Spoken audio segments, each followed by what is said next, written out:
খারাপকে ভালো দিয়ে শেষ করা যায়। খারাপ ভালোর মাঝখানে না ফেসে তার চেয়ে ভালো নিজের ওপরে খেয়াল দেওয়া, নিজের পার্সোনালিটিকে ডেভেলপ করা।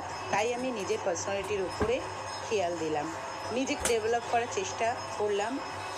আর একটা শোনা যায় যে যা ভাববেন তাই হবে, ল অব অ্যাট্রাকশন। এটা আমি ভীষণভাবে বিশ্বাস করি। আমি যখন দেখি আমি খুব নেগেটিভিটির মধ্যে আটকে গেছি, সেখান থেকে তুরন্ত আমি বেরিয়ে আসার চেষ্টা করি, কেননা নেগেটিভিটিকে শেষ করা যায় না। তাই নিজেকে নেগেটিভিটির থেকে দূরে সরিয়ে রাখাই ভালো।